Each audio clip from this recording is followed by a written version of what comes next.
देखो रे, कौन सा टॉपिक स्टार्ट हो रहा है? कण की साम्य अवस्था। तो पहले तो हम ये बताओ क्या पढ़ा था पिछली क्लास में?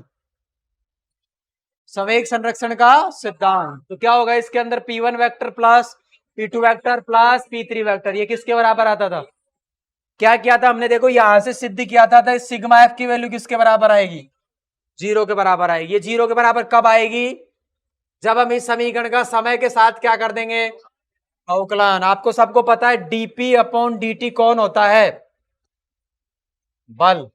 अरे ये कौन सा नियम है? सेकंड नियम, गति का द्वितीय नियम। ये कहता है कि किसी भी वस्तु के संवेग में समय के साथ परिवर्तन की दर उस वस्तु पर लगने वाले परिणामी बाह्य बल को दर्शाती है, यानी बराबर होती है। समझ में आया? यहीं से आता है बराबर एम में। क्लियर हो रही बात? संवेग संरक्षण सिद्धांत से संबंधित कल हमने प्रश्न किए थे। क्या किए थे? प्रश्न। आपको दो तरह के प्रश्न देखने को मिलेंगे। एक तो बंदूक से चलेगी क्या? बंदूक से चली गोली, बंदूक से चली गोली। और दूसरा हो जाता था कौन? बम का फटना। दो चीजें हैं ये आपको देखने को मिलेंगे। किस पर आधारित होते हैं ये? और भी प्रश्न हो सकते हैं, और भी क्या हो सकते हैं? प्रश्न हो सकते हैं। ये आपको याद रखना है। संवेग को जोड़ते टाइम कौन सा योग करेंगे? सदिश योग। और बंदूक के अंदर भी यही हो रहा था। बंदूक में आपको याद रखना है वीजी आता था माइनस का एम बी बटे एम जी इंटू में आता था वीबी। ये आपको याद रखना है कैसे आया। और यहां लगाते थे वेक्टर। क्या लगाते थे? इससे अपने को ये पता लगता है कि बंदूक का प्रतिक्षेप वेग जो होता है वो विपरीत दिशा में होता है। किसके? गोली के वेग के विपरीत दिशा में। समझ में आ गई बात? ये अपना हो गया कौन सा सिद्धांत? संवेग संरक्षण का सिद्धांत। अब एक टॉपिक जो इसके अंदर रह गया उसको डालो। ये अपने को पढ़ना ही था। क्या लिखेंगे हम? हमने पिछली भैया देखा था कण की कौन सी अवस्था? कण की साम्य अवस्था का क्या मतलब है? कोई भी कण साम्य अवस्था में कब कहलाएगा? कब कहलाएगा साम्य अवस्था में? जब उस पर क्या लग रहा हो? जब उस पर सभी बलों का योग कितना हो रहा हो? 0 हो रहा हो। कितना हो रहा हो? 0। उस अवस्था में लगने वाले सारे बलों का योग कितना होता है? 0 होता है। कितना होता है? 0। अपने को ध्यान रखना है। नेक्स्ट देखेंगे कण की साम्य अवस्था का क्या मतलब है। अरे ये कोई भी कण है, किसी ने इस पर राइट साइड में बल लगाया, कितना? और ये साम्य अवस्था में कब होगा? जब इस पर इधर भी बल लग रहा हो, कितना? F। तो ये कौन सी अवस्था में कहलाता है? साम्य अवस्था का मतलब सिंपल होता है सभी दिशाओं में लगने वाले सभी बलों का योग कितना? सभी बलों का योग कितना होना चाहिए? 0 के बराबर होना चाहिए। किसके बराबर होना चाहिए? 0 के बराबर। किसी कण की साम्य अवस्था का भी पढ़ोगे आप। जैसे इस तरह से एग्जांपल्स आएंगे कि ये कोई रस्सी है, रस्सी को ऐसे लटकाया। ये करवाया है क्या प्रश्न मैंने? और रस्सी के नीचे इधर से एक पिंड लटका दिया ऐसे 2 kg का। और हमने क्या किया? ये कोण पता करना है। ये कोण थीटा हो जाता है। और हमने यहां देखो किसी ऐसे बांध दिया किसी रस्सी से। समझ में आ रहा है कुछ? अरे लोहे का एक सरिया लेकर के ऐसे और यहां बांध दिया। इसके अंदर से कौन गुजर रही है? ये रस्सी गुजर। इसको थोड़ा सा ऐसे खींच कर बांध दिया तो ये कुछ रस्सी पहले कैसे लटकी होती थी? सीधी। अब ये सीधी नहीं रही, थोड़ा सा साइड में आ जाएगी। तो आपको निकालना क्या है? ये थीटा निकालना है। अभी ये इस तरह के प्रश्नों को करने के लिए आपको कौन सी अवस्था आनी चाहिए? कण की साम्य अवस्था। इस कण की साम्य अवस्था को निकालना है। कण की साम्य अवस्था को निकालने का मतलब देखो रस्सी में तनाव कितना मानोगे? टी। इस टी का देखो एक लाइन ऐसे बनाओ। ये कोण अगर थीटा है तो ये कोण क्या होगा? थीटा। टी का ऊपर की साइड घटक क्या आएगा? T cos theta. इसका इधर घटक क्या आएगा? T sine theta. नहीं यही बात समझ में? और इधर जो बल लग रहा है वो मान लीजिए एफ लग रहा है, बल किसी ने लगाया। तो आपको ये सारी चीजें दे देगा वो, कितने बल से इसको खींच रखा है। समझ में आ रहा है? तो इस बल से अगर आपको खींच रखा है तो इसमें कैसे करेंगे? 2-3 चीजें हैं। ऊपर की तरफ लगने वाले बलों को बराबर करोगे, नीचे की तरफ कितना बल लगता है बोलो mg।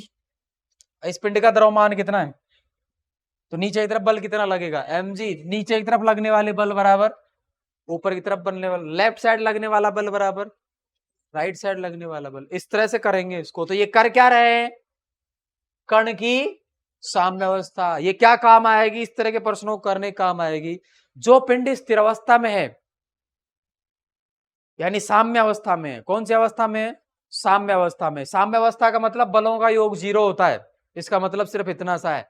उसमें वेलोसिटी हो सकती है लेकिन एक्सेलरेशन क्या रहेगा, 0 रहेगा। एक चीज ध्यान रखनी है कि ऊपर की साइड लगने वाले बलों को क्या करोगे, नीचे की साइड लगने वाले बलों के बराबर करोगे। समझ में आया है ना। तो इसका सिंपल मतलब ये होता है, कण की साम्य अवस्था का मतलब क्या हुआ, जैसे मान लीजिए किसी ये वस्तु है, अब इस वस्तु के ऊपर एक एग्जांपल मैंने ये बता दिया, सोल्व कैसे करोगे पता लग गया।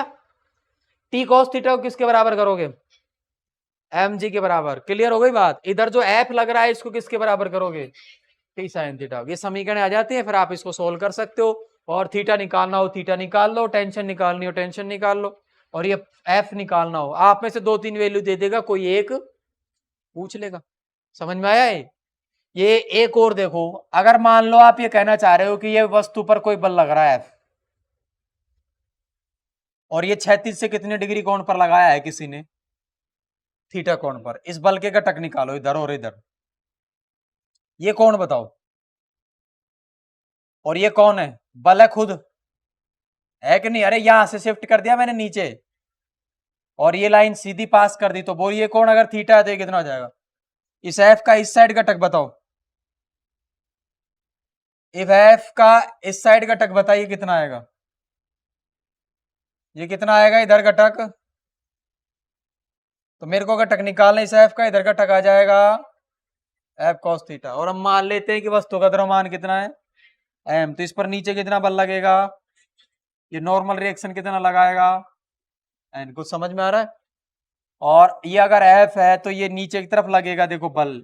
इस एफ का एक घटक किधर आएगा, एफ साइन थीटा। कुछ समझ में आ रहा है। और मान लेते हैं कि ये सतह भी घर्षण बल लगा रही है, तो पहले तो ये बताओ ये सतह, ये वस्तु किधर खिसकना चाह रही है, लेफ्ट या राइट, राइट साइड। अरे राइट साइड कौन ले जाएगा, एफ कॉस थीटा, लेकिन सतह इसको जाने नहीं देगी, तो वो सतह घर्षण बल लगाएगी किधर, लेफ्ट साइड। तो ये घर्षण बल लगाया है, किसने लगाया है, सतह ने। समझ में आया। ये सारी कैलकुलेशन करने के बाद में आप अगर आप अभी भी ये कह रहे हो कि कण कौन सी अवस्था में है, साम्य अवस्था में, यानी कौन सी अवस्था में, स्थिर अवस्था में। अभी भी आप ये कह रहे हैं कि ये कण स्थिर अवस्था में है, तो इसका मतलब ये हुआ कि इसके ऊपर लगने वाले सारे बलों का योग 0 है। अब 0 कैसे करोगे, ऊपर की तरफ लगने वाले बल बराबर नीचे की तरफ लगने वाले बल, लेफ्ट साइड लगने वाले बल बराबर राइट साइड लगने वाले बल। अगर ये साम्य अवस्था में है अभी भी, कौन सी अवस्था में मान रहे हो इसको, अभी भी साम्य अवस्था में, तो इसके अंदर क्या करना पड़ेगा, आप इसके अंदर करना पड़ेगा, ध्यान से देखो, ऊपर की तरफ लग रहे हैं बल एन, एन बराबर होना चाहिए किसके, mg plus F sine theta. और ये ना राइट में खिसक रहा है ना लेफ्ट में खिसक रहा है, तो राइट साइड लगने वाला बल बराबर होना चाहिए लेफ्ट साइड में लगने वाला बल, तो घर्षण बल बराबर होना चाहिए एफ कॉस थीटा। ये जो समीकरण हमने निकाली है, ये इसकी साम्य अवस्था को ध्यान में रखते हुए निकाली है। ये एक्चुअल में है क्या, ये एक्चुअल में सारे बल, एक्स दिशा में लगने वाले सभी बलों का योग 0 करना है, वाई दिशा में लगने वाले सभी बलों का योग 0 करना है। पॉजिटिव वाई, देखो ये पॉजिटिव वाई की तरफ है, इसको पॉजिटिव ले लो, ये नेगेटिव की तरफ है तो इनको क्या ले लो, नेगेटिव।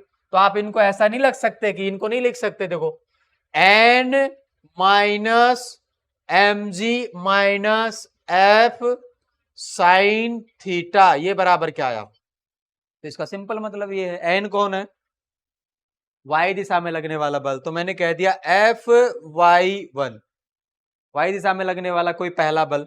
ये कौन सी दिशा में लग रहे हैं, ये प्लस y में लगते हैं, ये कौन से y में लग रहे हैं, माइनस y, इसीलिए आगे क्या लगाया है, माइनस। ये भी कौन से y में लग रहा है, माइनस, तो इसमें भी y लगाया। ये अलग अलग बल हो गए Fy2 Fy3, और ये बराबर किसके कर दिया जीरो के, तो इनका सबका योग, इनको देखो अगर आप एक जनरल फॉर्मेट में लिखोगे तो कैसे लिखोगे, सिग्मा एफ वाई बराबर क्या होना चाहिए, जीरो। इसका मतलब होता है कि इसके ऊपर लगने वाला कौन सा बल, वाई दिशा में लगने वाला बल जीरो होना चाहिए। ऐसे ही आप कौन से दिशा में बल को जीरो करोगे, एक्स दिशा में, एक्स दिशा वाले को जीरो करो, कैसे करोगे, देखो प्लस एक्स दिशा में तो कौन लग रहा है, एफ कॉस थीटा, तो इसको तो प्लस में ले लो एफ कॉस थीटा, और माइनस एफ में कौन लग रहा है, एफ, माइनस का एफ किसके बराबर कर दो, और इसको सोल्व करो, देखो वही आ जाता है एफ कॉस थीटा बराबर एफ, तो ये तो वही हुआ ना जो हमने लिखा था, कहाँ है ये रहा।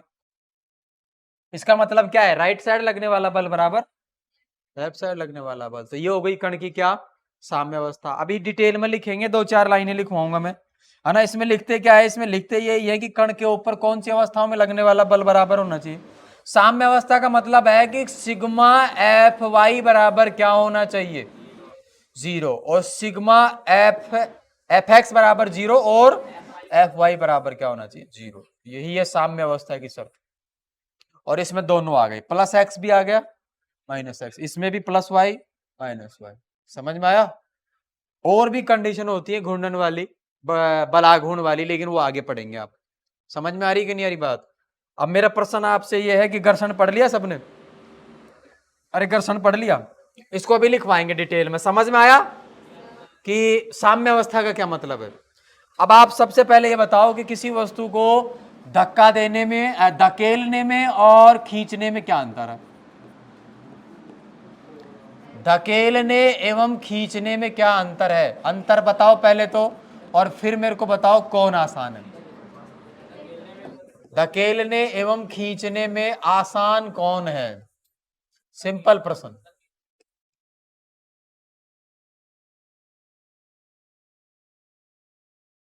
किसी वस्तु को धकेलना है या फिर उसको खींचना, आपके पास चॉइस है, आप क्या करना चाहते हो।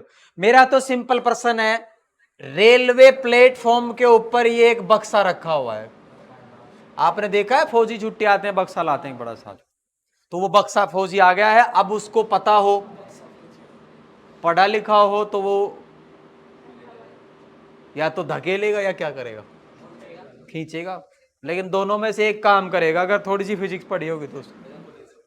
कुछ लोग तो इसको इधर ले जाते, देखो प्लेटफॉर्म पर यहां से यहां ले जा रहे हैं, यहां ले जाना है मुझे इसको, सिंपल सी बात है। कुछ लोग तो इसी स्टाइल में खड़े हो जाएंगे इसके, याद है क्या आपको, ये नहीं याद है क्या,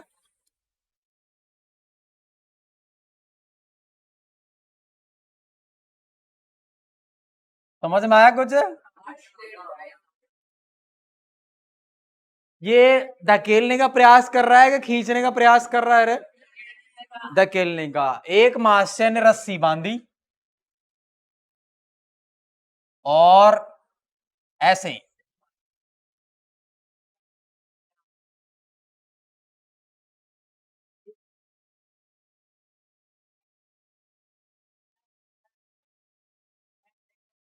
और ये दोनों हाथों से पकड़कर रस्सी को खींचने का प्रयास किया हुआ है। नहीं आया समझ में, तो ये तो खींचने का प्रयास कर रहा है और ये क्या कर रहा है, धकेलने का प्रयास कर रहा है। मेरा प्रश्न ये है कि दोनों में से आसान कौन है और थोड़ा सा पढ़ा लिखा कौन है, कौन बताएगा। और ये घर्षण वाली सतह है, कैसी सतह है, घर्षण वाली सतह, बताओ देखो, आपको समझ में तो आ रहा है ना ये हो क्या रहा है। दोनों काम आसान है, ऐसा बिल्कुल भी नहीं है। समझ में आ रहा है कुछ। अब मैं सबसे पहले इससे शुरू कर रहा हूं, इधर से। क्या ये बक्से को हाथ से पकड़कर ऐसे बल लगा रहा है, कौन, धकेलना खींचना, तो ये बल लगा रहा है। मान लीजिए इसने बल लगाया ये कितना, और ये किसी सतह पे रखा हुआ है, समझ में आया कुछ। तो इसके ऊपर देखो ये एम है, तो नीचे बल कितना लगेगा, ये सतह नॉर्मल रिएक्शन लगाएगी ऊपर की ओर, समझ में आया कुछ। अब आप मेरे को एक बात बताओ कि ये जो एफ अभी मैंने निकाला था, मैं मान लेता हूं कि 36 से कितने कोण पे लगा रहा है ये, इस लाइन को ऐसे आगे बढ़ाइए और इस बल को भी आगे बढ़ाइए, ये वाला कोण भी कितना आएगा, और ये बल एफ मैंने यहां से ट्रांसफर कर दिया, यहां लिख दिया, एक ही बात है ना, मैंने दिशा चेंज थोड़ी ना की है। इस एफ का इधर घटक लिया हो एफ कॉस थीटा, इसका घटक लिया हो एफ साइन थीटा। समझ में आया? मेरे को एक बात बताओ कि कौन सा बल तो जमीन में नीचे दबाने का काम कर रहा है बक्से को, M G plus M sine theta. तो आदमी ने जो बल लगाया है ना, उसका भी थोड़ा सा भाग, थोड़ा सा मतलब कौन सा घटक, एफ साइन थीटा।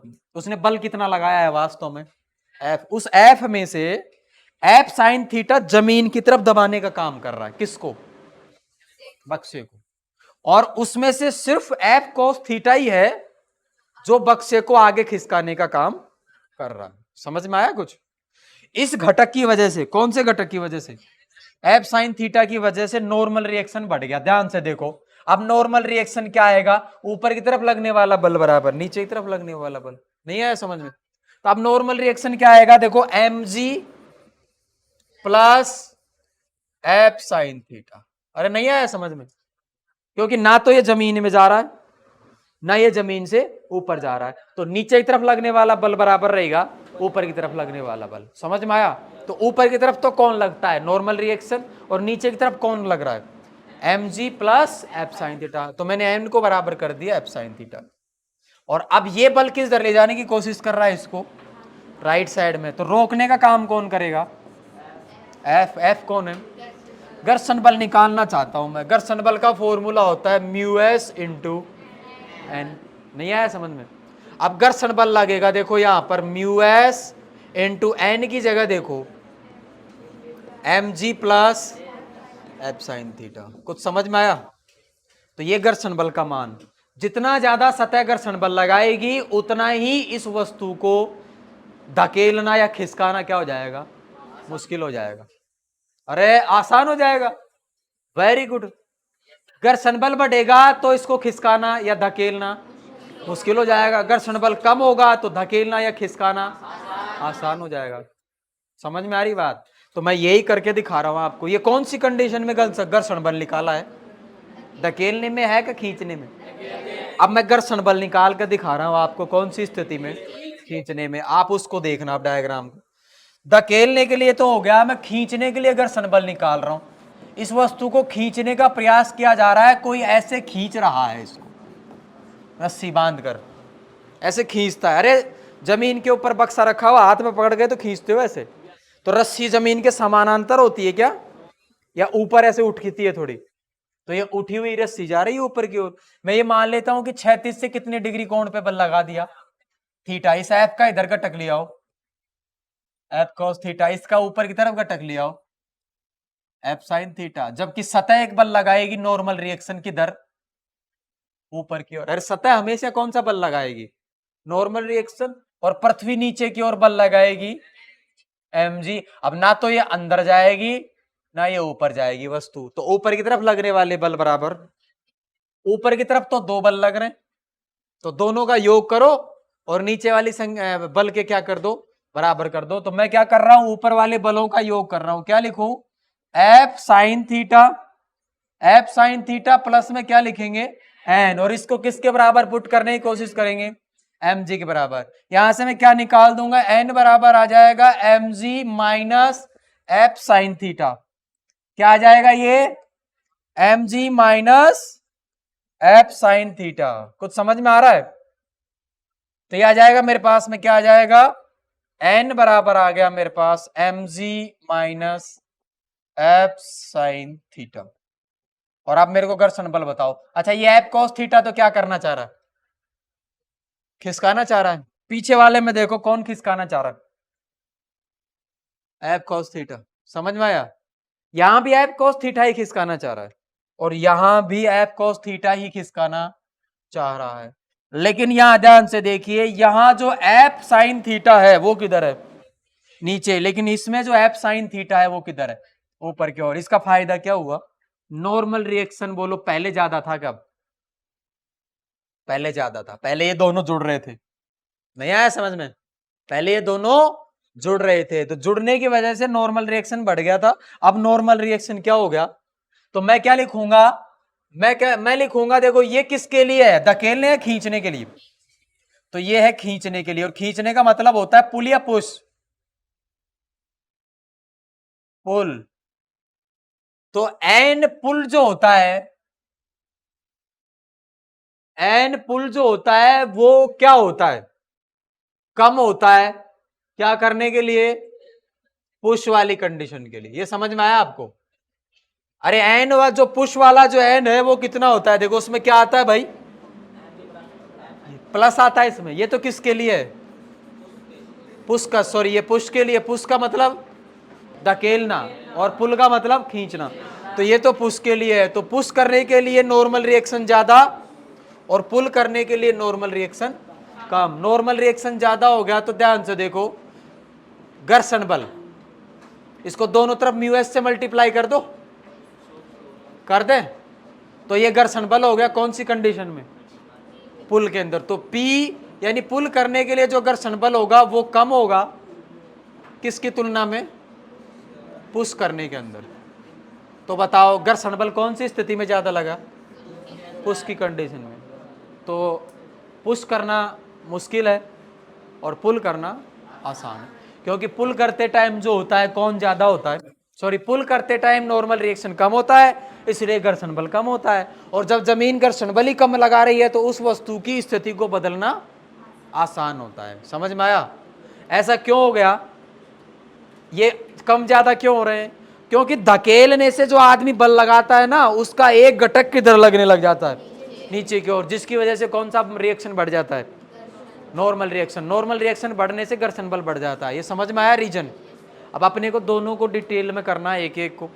तो ये आपके दो छोटे छोटे क्या कंप्लीट हो गए, टॉपिक कंप्लीट हो गए, जिनका मतलब है, एक का तो मतलब है कण की कौन सी अवस्था, साम्य अवस्था, और दूसरे का मतलब है धकेलने में और खींचने में किसको कौन आसान है। अब आप पहले इसको कॉपी करो, फिर आप बाद में लिखना, है ना। तो कण की साम्य अवस्था को कॉपी करेंगे पहले, कौन सी अवस्था को, साम्य अवस्था कहाँ है, ये रही। तो कण की साम्य अवस्था ये रही, 2 लाइनें लिखेंगे, फिर मैं लिखवाता हूं कण की साम्य अवस्था।